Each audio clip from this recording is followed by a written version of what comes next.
This is a demonstration of the integration between Salesforce.com and Webinfinity. In this short video, you're going to see a working example of the two-way data exchange between the systems and the content experience on the Webinfinity side. So let's start with Salesforce.com. For this user, they have access to all the standard objects, leads, accounts, contacts, opportunities, etc. So let's move into the Leads tab. Leads are being entered into Salesforce from a variety of sources. In this case, I'm going to put one directly into the application, but leads are also coming from the website and from other external areas where traffic is being driven from a marketing campaign standpoint. So let's just enter a simple lead into the system. This layout of Salesforce captures all the common fields such as lead name, account, etc., combined with some custom fields which are specific to this company's configuration. So I'm going to choose a few of these fields, give the lead a warm rating, put in a description. I'm going to mark off the solutions of interest. I'm going to show the industry that's related, in this case healthcare, and the source of the lead. But I could continue obviously here and fill in all the different fields which are relevant from the lead capture point of view. Once I've finished this process, I'm going to save the lead on the Salesforce side and just quickly confirm the data I've entered. Now let's switch into Webinfinity. In real time, the lead I've just entered has been passed through the API into our interface. So when I do a search here, you can see on the Webinfinity side, the lead has appeared, it's been organized and categorized automatically through the API. And as I interact with the lead by clicking on it on the Webinfinity side, I get immediate access to all the key information that's been passed through the API. And this is a two-way integration, meaning that as an authorized user, I can make changes on the status of the lead and pass that data immediately back into Salesforce.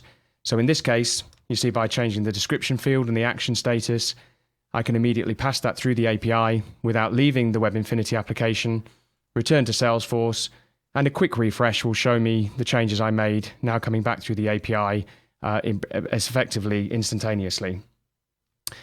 But that's just the basic use case. With access to all the Salesforce content through Webinfinity, I can now explore content in totally different ways. So for example, here's my pipeline activity. By clicking on this widget on the Webinfinity side, I'm going to get direct access to all the pipeline content that I'm currently managing. And using widgets in Webinfinity, this is being segmented into different count buckets based on stage of deal, pipeline to close, source, product category, etc. And from any of these widgets, I can drill down to the stage of the specific opportunities. Now I get a different layout that recognizes that fields such as estimated value, proposal stage, percentage to close are important. I can use Webinfinity's faceted search to filter this data however I want. So for example, choosing particular deal range stages or product categories that we're trying to sell with these opportunities. And once again, if I interact with the content here in Webinfinity, I get a different layout now that recognizes that this is opportunity-centric, and I can make changes once again here on the key fields. But the user gets to decide which are the most important fields to each type of consumer. So in this case, because I'm an internal sales rep, I can see and make changes to things like pipeline percentage. I can also get visibility of the status on the partner side, but I'm not able to change those fields because that is the responsibility of the external business partner. So it allows you to very easily segment not only the data that's coming out of Salesforce and deliver it to the correct users, but also the layouts and the fields that the user may wish to interact with on the Webinfinity side based on who they are and their specific role. And Salesforce content is not just leads and opportunities. For example, let's move now to the Explore section of Webinfinity. So here I've got my regular marketing content for product, exploration by families, etc. But if I switch to the Partners tab, I can now explore the partner directory essentially coming straight out of Salesforce. So here I can see featured partners, but I can also automatically search for different types of partners to the Webinfinity interface. So in this use case, for example, clicking Gold Partner will give me a list of all of the gold partners that are held in Salesforce, and again facet the search by type of reseller, category of solution, etc., etc. So really Webinfinity enables you to work with all and any type of content in Salesforce, no matter how custom it is. That also means you can create more qualitative layouts. So for example, if I look at a specific partner here in Virotech, not only am I getting the core information about the partner and the ability to change the fields in Salesforce, I'm also able to build layouts which are much richer. So for example, now seeing the key related contacts at the partner, the actions, the leads, the opportunities, etc.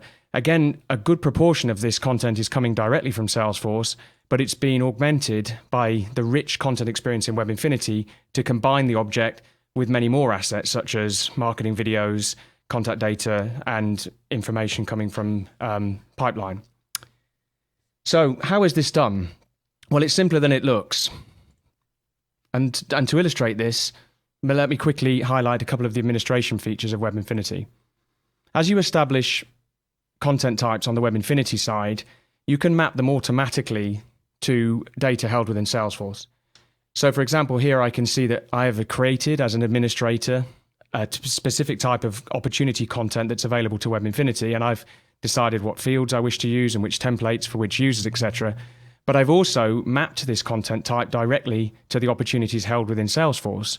So here you can see the fields and how they've been mapped together and which tags I'm created on Webinfinity based on the content that's coming out of Salesforce. So let's just dig a little bit deeper here, and you can see the configuration really is this simple. Here I'm getting a list of fields in my opportunity configuration, the Webinfinity field name and how we wish to understand it in our system, and on the right-hand side, the Salesforce field name and the API field name. And from here, I can set very simple criteria on how this data should be utilized on the Webinfinity side. So for example, I can denote how important the fields are from a search perspective on Webinfinity. I can decide, are they editable? Are they mandatory?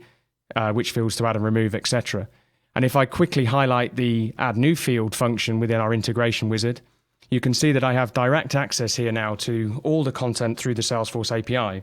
So for example, I wish to add a new field that's not currently exposed to Webinfinity, such as partner billing street or state, etc. I can simply locate it through the API, choose to add it to the integration on the Webinfinity side, and complete that process simply by 2 or 3 clicks. There's no coding, no complex integration, no development overhead. An out-of-the-box connector to any version of Salesforce, no matter how customized, is available natively within the Webinfinity application. So that gives you a good sense of how we achieve this. The most important thing is the results it can drive for our customers. And for more on this, please visit our website at webinfinity.com.